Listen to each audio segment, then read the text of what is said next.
अच्छा जी, अब हमने एस इनहिबिटर्स को यहाँ पर पूरा कंप्लीटली डिस्कस कर लिया। अब हम एंजियोटेंसिन रिसेप्टर एंटेगनिस्ट को डिस्कस करेंगे कि जब हमारे पास बॉडी ने दूसरा टारगेट डिस्कस करें कि जब एंजियोटेंसिन 1 एंजियोटेंसिन 2 में कन्वर्ट हो गया और एंजियोटेंसिन 2 को भी हम उसके रिसेप्टर से बाइंड होने से रोक रहे हैं। ये ड्रग्स जो है वो ऐसी ड्रग्स हैं जो कि एंजियोटेंसिन 2 रिसेप्टर के ऊपर काम करेंगी। एंजियोटेंसिन 2 जो है वो उसको उसके रिसेप्टर पे बाइंड होने नहीं देंगी। तो सबसे पहले हमें देखना होगा कि एंजियोटेंसिन 2 जो है वो अपने रिसेप्टर पे किस तरह से बाइंड हो रहा होता है। तो ये पूरा पार्ट जो है वो बेसिकली इस तरह से कि जो एंजियोटेंसिन, हम इसको पूरा फर्दर डिटेल नहीं करेंगे, बस हम ये देखेंगे कि एंजियोटेंसिन 2 रिसेप्टर, जब एंजियोटेंसिन 2 जो है वो जब अपने रिसेप्टर से बाइंड कर होता है तो वो मल्टीपल अमाइनो एसिड से जो है वो बेसिकली हमारे पास क्या कहते हैं बाइंड हो रहा होता है। सही है, यानी कि बहुत सारे अमाइनो एसिड जो है वो इन्वॉल्व होते हैं एंजियोटेंसिन 2 से जो है वो बाइंडिंग शो करने के लिए। तो यानी कि जब हमें एंजियोटेंसिन इन रिसेप्टर ब्लॉकर या रिसेप्टर एंटेगनिस्ट बनाने होंगे तो हमें हमारी ड्रग के अंदर बहुत बल्कि स्ट्रक्चर्स जो है वो ऐड करने होंगे और बहुत बड़ा स्ट्रक्चर जो है वो बनाना होगा। सही है, तो यहाँ पे आके हम जब बोल रहे हैं तो हमें इस बात से घबराने की ज़रूरत नहीं है कि हम किस तरह से मतलब बनाएंगे। तो ये बात देखी गई कि जितने भी कमर्शियली अवेलेबल ARBs हैं, एंजियोटेंसिन रिसेप्टर ब्लॉकर्स हैं, सही है, उनके अंदर जो है वो ये सारे स्ट्रक्चर्स जो है वो मौजूद होंगे कि उनके अंदर बेसिकली एक इमिडाजोल रिंग मौजूद होगी।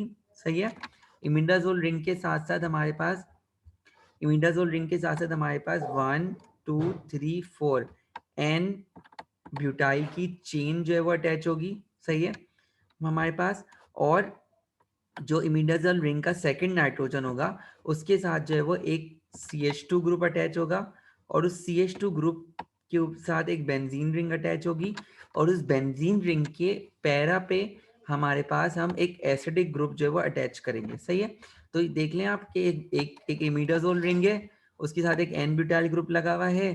सही है, और दूसरा जो नाइट्रोजन है उसके साथ एक कार्बन लगा हुआ है और उस कार्बन के साथ एक और एरोमेटिक रिंग लगी हुई है और उस एरोमेटिक रिंग के ऊपर भी हम कोई एक एसिडिक ग्रुप लगा सकते हैं। तो इतना बल्कि स्ट्रक्चर है ये। सही है, तो और ये बात बताई गई कि आप जो है वो क्या कहते हैं इमिडाजोल रिंग की जो फर्स्ट सेकंड थर्ड जो फोर्थ पोजीशन है वहां पे आप कोई ना कोई सब्स्टिट्यूशन कर सकते हैं। सही है, तो यहाँ पे क्या लिखा हुआ है कि जो भी आप एसिडिक ग्रुप अटैच करेंगे वो एसिडिक ग्रुप कार्बोक्सिलिक ग्रुप भी हो सकता है, वो हमारे पास फिनाइल टेट्राजोल भी हो सकता है और वो फिनाइल कार्बोक्सिलेट भी हो सकता है। सही है, यानी कि आपके पास ARBs के अंदर कुछ ऐसी ड्रग्स मिलेंगी कि जिसमें आपके पास एसिडिक ग्रुप जो है वो सिर्फ कार्बोक्सिलिक ग्रुप होगा। सही है, उसमें कोई सेकंड एरोमेटिक रिंग मौजूद नहीं होगी। सही है, कुछ ऐसी आपको ARBs मिलेंगी जिनके अंदर आपके पास फिनाइल टेट्राजोल रिंग मौजूद होगी, यानी कि इस एसिडिक ग्रुप की जगह एक और एरोमेटिक रिंग आ जाएगी।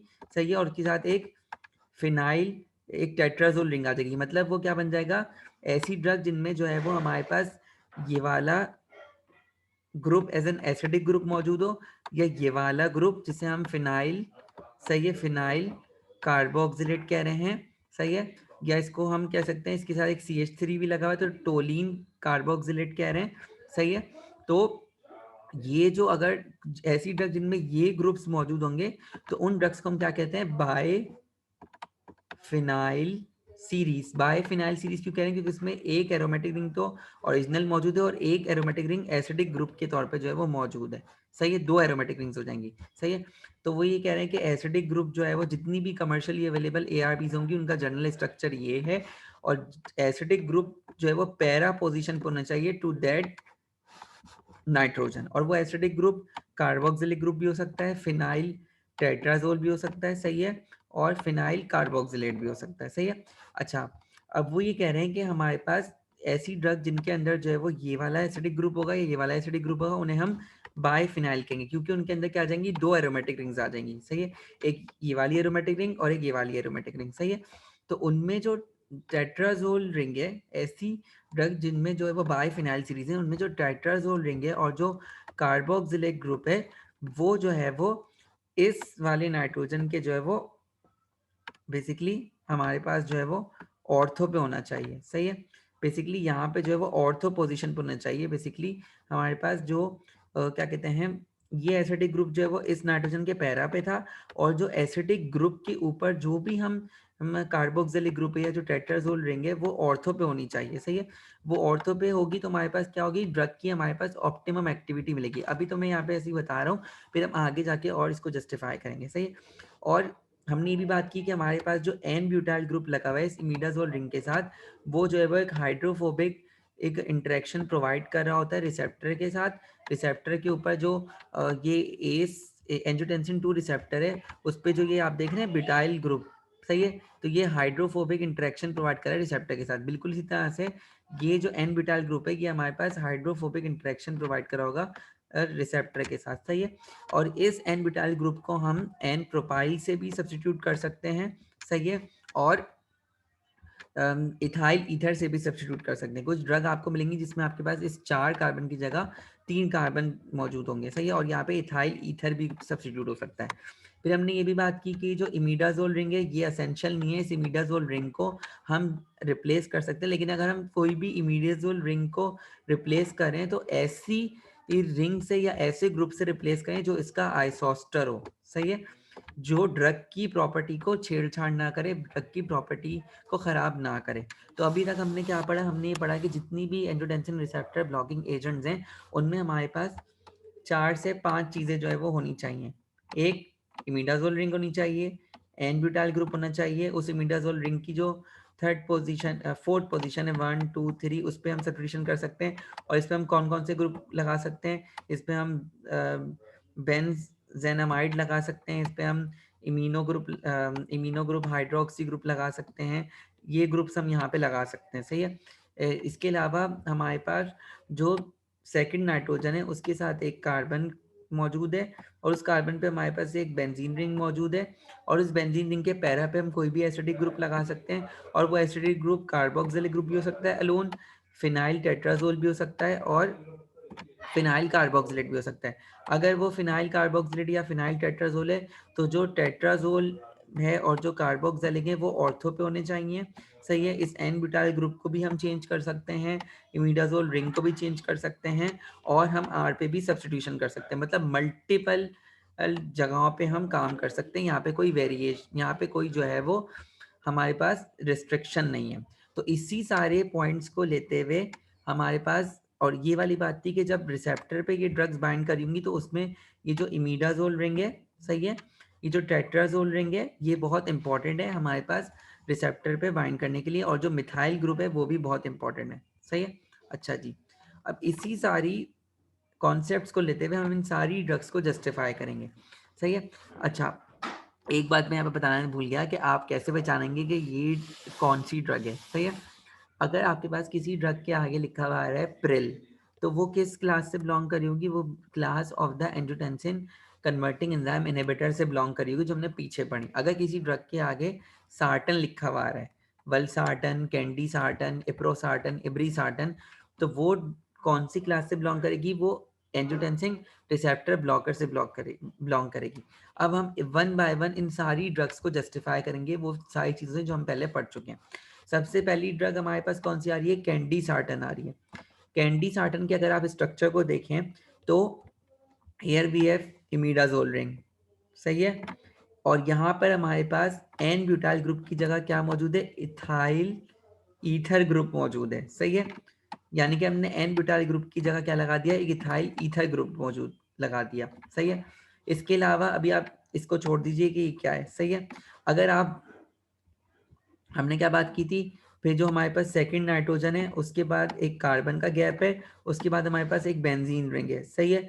और उस बेंजीन रिंग के पैरा पे अगर आप ये देखें तो पैरा पे एक क्या लगा हुआ है, फिनाइल टेट्राजोल रिंग लगी हुई है, सही है।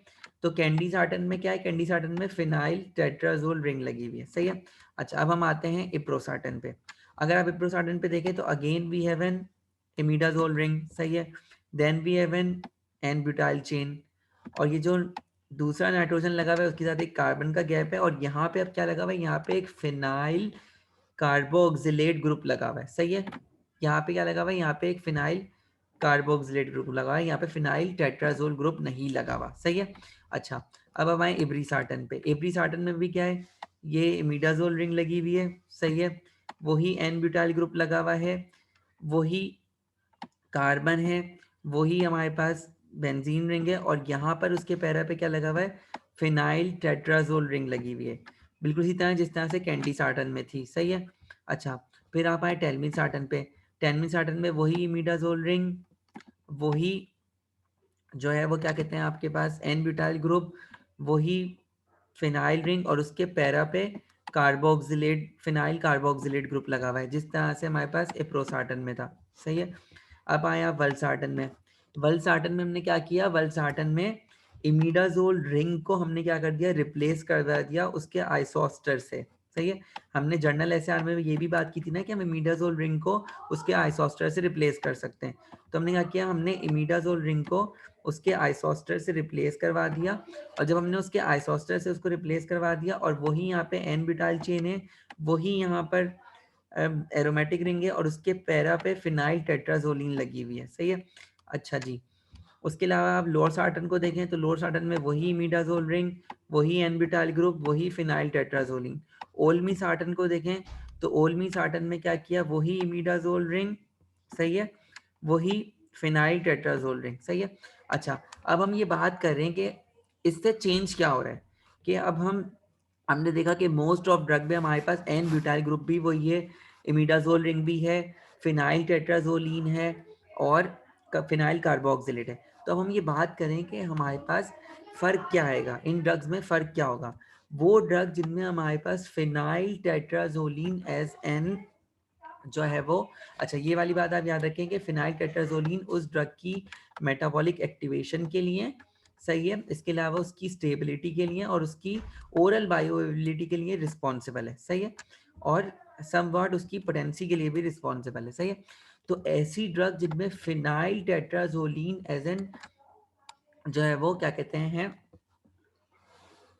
एज एन एसिडिक ग्रुप के तौर पे मौजूद होगा, तो वो ड्रग ज़्यादा ओरल बायोअवेलेबल होंगी, ज़्यादा पोटेंट होंगी, ज़्यादा स्टेबल होंगी, और ज़्यादा मेटाबॉलिक एक्टिवेशन पे जाएंगी। अब इनमें से कौन कौन सी ड्रग है, कैंडी साटन है हमारे पास, सही है, इब्री साटन है हमारे पास, इसमें भी फिनाइल टेट्राजोलिन है, सही है, ओल्मी साटन है, इसमें भी फिनाइल टेट्राजोलिन है, लॉ साटन है, इसमें भी फिनाइल टेट्राजोलिन है, और वल साटन, इसमें भी फिनाइल टेट्राजोलिन है। सही है। तो ये सारी ड्रग्स क्या होंगी, कैंडी साटन, इब्री साटन, सही है, ओल्मी साटन, लॉ साटन और वलसाटन, ये सारी ड्रग्स क्या होंगी, ये सारी ड्रग्स जो है वो ओरल बायोअवेलेबिलिटी इनकी अच्छी होगी, पोटेंट होंगी और स्टेबल होंगी। सही है। लेकिन वो ड्रग जिनमें हमारे पास जो है वो फिनाइल टेट्राजोलिन की जगह फिनाइल कार्बोक्सिलेट ग्रुप मौजूद है, सही है, टेलमीसाटन है जैसे और इप्रोसाटन है, तो उनकी पोटेंसी इतनी ज़्यादा नहीं होगी, और उनकी ओरल बायोअवेलेबिलिटी भी इतनी ज़्यादा नहीं होगी, और वो इतनी ज़्यादा जो है वो एक्टिव भी नहीं होंगी। अगर आप इप्रोसाटन और कैंडी साटन की जो है वो उसको कंपेयर करें, तो कैंटी साटन जो है वो 8 mg की डोज में अवेलेबल होती है। क्यों? क्यों देखिए आप कितनी पोटेंट है ये, क्यों? क्योंकि इसमें फिनाइल टेट्राजोलिन है। सही है। और अगर आप इप्रोसाटन को देखें तो इप्रोसाटन में जो आपके पास क्या कहते हैं, फिनाइल टेट्राजोलिन रिंग मौजूद नहीं है, उसके पास फिनाइल कार्बोक्सिलेट ग्रुप मौजूद है, तो इसकी पोटेंसी इतनी ज़्यादा नहीं होती, और ये हमारे पास 800 mg की डोज में अवेलेबल होती है। कितना 600 mg की डोज में अवेलेबल होती है। कितना बड़ा फर्क आ गया। सही है।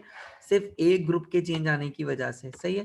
तो ये हमने यहाँ पे डिस्कस कर लिया। इसी तरह से आप वलसाटन को देखें तो वलसाटन जो है वो 5 या जो है वो 10 mg की उस पर जो है वो डोज पे अवेलेबल होती है। सही है। तो यहाँ पे आके हमने जो है वो इसको सॉरी वलसाटन जो है वो बेसिकली हमारे पास 80 या 160 mg की डोज में जो है वो अवेलेबल होती है। तो यहाँ पे आके हमने जो है वो ARBs को भी जो है वो कंप्लीट कर लिया। सही है। अब हमारे पास जो है वो यहाँ पे आके हमने एंटी हाइपरटेंसिव ड्रग्स को पूरा कंप्लीट कर लिया। अब हमारे पास जो ड्रग्स आ रही होती हैं वो आ रही होती हैं बेसिकली एंटी एंजाइनल एजेंट्स। और एंटी एंजाइनल एजेंट्स क्या करेंगी, बेसिकली एंजाइना क्या होता है, angina basically is a stabbing pain in the basically हमारे पास चेस्ट। बेसिकली होता क्या है, जब हार्ट की जो ऑक्सीजन डिमांड है और जो ऑक्सीजन सप्लाई है उसमें जब कॉन्फ्लिक्ट आ जाता है, यानी कि बीच में इसके रास्ते में कोई क्लॉट बन जाता है, या कोई भी हमारे पास एक ऐसी जो है वो हिंड्रेंस आ जाती है जो ऑक्सीजन को सप्लाई नहीं होने देती हार्ट के अंदर और हार्ट की डिमांड को इंक्रीज कर रही होती है, जिसकी वजह से एक स्टैबिंग पेन होना शुरू हो जाता है स्टर्नम के अराउंड, बेसिकली दिल की चुभन होना शुरू हो जाती है, जिसे हम जो है वो एंजाइना कह रहे होते हैं। सही है। तो ऐसी ड्रग जो कि एंटी एंजाइनल्स होंगी, उनमें कौन कौन सी ड्रग्स आएंगी? नाइट्राइड्स और नाइट्रेट्स, जिन्हें हम वेजोडाइलेटर्स कह रहे होते हैं। कैल्शियम चैनल ब्लॉकर हम ऑलरेडी डिस्कस कर चुके हैं, तो हम यहाँ पर उसको डिस्कस नहीं करेंगे। सारे एसआरस ये वही होंगे। And then we have the anti thrombotic agent, जो कि थ्रोम्बस को खत्म करके जो है वो ऑक्सीजन की डिलीवरी को इंक्रीज करवा रही होंगी। सही है। सबसे पहले हम यहाँ पे डिस्कस करेंगे एंटी थ्रोम्बोटिक एजेंट्स को। सही है। अगर आप यहाँ पे एंटी थ्रोम्बोटिक एजेंट्स को देखें तो एंटी थ्रोम्बोटिक एजेंट्स में कौन कौन से आ रहे होते हैं? Aspirin, dipyridamole and the clopidogrel. सही है। एंटी थ्रोम्बोटिक एजेंट्स का मतलब क्या है? हमने ये बात की कि ये हमारा हार्ट है, हार्ट को इटसेल्फ ऑक्सीजन चाहिए होती है, और वो ऑक्सीजन कहाँ से मिल रही होती है? जब हार्ट पंप करता है तो हार्ट अपने आप को भी ब्लड प्रोवाइड कर रहा होता है, और वो हार्ट जो अपने आप को ब्लड प्रोवाइड करता है वो कोरोनरी आर्टरी के जरिए प्रोवाइड कर रहा होता है।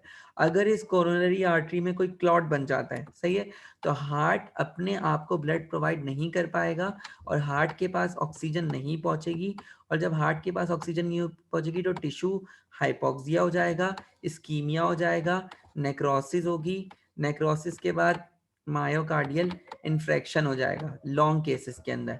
सही, जिसे हम हार्ट फेलियर भी कह रहे होते हैं। तो ये एंटी थ्रोम्बोटिक्स क्या करेंगे? सबसे पहले आपको एंजाइना का पेन होगा, तो ये एंटी थ्रोम्बोटिक्स क्या कर रही होती हैं? एंटी थ्रोम्बोटिक्स जो क्लॉट की वजह से ऑक्सीजन डिमांड और ऑक्सीजन सप्लाई में जो है वो बेसिकली कॉन्फ्लिक्ट आ रहा होता है कि क्लॉट बन गया तो ऑक्सीजन सप्लाई कम हो गई और कार्डियक की डिमांड बढ़ गई। ये ड्रग्स क्या करेंगी? इस क्लॉट को डिसॉल्व करके, इस क्लॉट को जो है वो बेसिकली हमारे पास ख़त्म करके और ब्लड की कंसिस्टेंसी को रेगुलेट करके, ब्लड की विस्कोसिटी को कम करवा के, ब्लड फ्लो को ईज करवा के, क्लॉट को, थ्रोम्बोस को जो है वो बेसिकली हमारे पास थ्रोम्बस फॉर्मेशन को रोक के हमारे पास क्या करेंगी? जो ऑक्सीजन सप्लाई होगी उसको बढ़ाएंगी और एंजाइना को जो है वो रोक देंगी। अब इसमें से कौन कौन सी ड्रग आ रही होती है? Aspirin, dipyridamole and the clopidogrel. अच्छा, क्योंकि इन तीनों के स्ट्रक्चर एक दूसरे से रिसेंबल नहीं करते तो हम इनका कोई प्रोटोकॉल एक्सआर मौजूद नहीं है, सिर्फ इनके स्ट्रक्चर्स मौजूद हैं। सही है। तो अगर हम एस्पिरिन को देखें तो एस्पिरिन क्या है? Basically acetyl salicylic acid. Salicylic acid क्या होता है? Benzene ring having carboxylic group, and ortho to that carboxylic group is the hydroxyl group. ये हमने पहले भी पढ़ चुके हैं एनसेट के अंदर। हमने क्या किया? हमने इस हाइड्रोक्सिल ग्रुप की एसिटाइलेशन करवा दी, तो उसके नतीजे में क्या बन गया? Acetyl salicylic acid. ये एसिटाइल ग्रुप हमने यहाँ पे लगा दिया। सही है। CH3CO ग्रुप लगा दिया हमने। सही है। अच्छा, इसका हम कोई जर्नल डिटेल ऐसे आड़ नहीं पड़े, सिर्फ हमें पता है कि एस्पिरिन कॉक्स एंजाइम को इनहिबिट करती है प्लेटिलेट के, और कॉक्स 1 एंजाइम जब इनहिबिट होता है तो प्लेटिलेट एग्रीगेशन नहीं हो पाती और थ्रोम्बस फॉर्मेशन नहीं हो पाती, तो बिल्कुल इसी तरह एस्पिरिन काम करेगी। और एस्पिरिन जो हम एंटी थ्रोम्बोसिस के तौर पे इस्तेमाल कर रहे होते हैं वो 75 mg की डोज पे हम इस्तेमाल कर रहे होते हैं एस्पिरिन को। सही है। ये डायपिरिडामोल का स्ट्रक्चर है, इसमें अगेन हमारे पास क्या है? नाइट्रोजन कंटेनिंग रिंग मौजूद है जो इसकी एक्टिविटी के लिए रिस्पॉन्सिबल होंगी। और क्लोपिडोग्रिल, जिसे हम जो है वो लो प्लेट के नाम से आ रही होती है। सही, क्लोपिडोग्रिल। और क्लोपिडोग्रिल लो प्लेट प्लस में भी आती है, और क्लोपिडोग्रिल 300 mg के डोज में अवेलेबल होती है। क्लोपिडोग्रिल क्या है? बेसिकली एक एडीपी रिसेप्टर ब्लॉकर है। जब प्लेटिलेट्स जो है वो हमारे पास एडीपी से बाइंड करते हैं, एडीपी को रिलीज करते हैं, तो ये एडीपी जो है वो एडीपी रिसेप्टर से बाइंड करता है और प्लेटिलेट प्लेटिलेट एग्रीगेशन करवा रहा होता है और क्लॉट की फॉर्मेशन करवाता है। तो क्लोपिडोग्रिल प्लेटिलेट प्लेटिलेट एग्रीगेशन को रोक रही होती है और क्लॉट को फॉर्म होने नहीं देती। सही है। तो हमने यहाँ पे आके पहली क्लास ऑफ एंटी एंजाइनल पढ़ ली। सही है। अब थर्ड क्लास तो हम पहले ही पढ़ चुके हैं, कौन सी? Calcium channel blocker. सही है। अब हम पढ़ेंगे यहाँ पे जब उसकी सेकंड क्लास नाइट्राइड्स और नाइट्रेट। सही है। ये हम अभी स्टार्ट करते हैं इसको।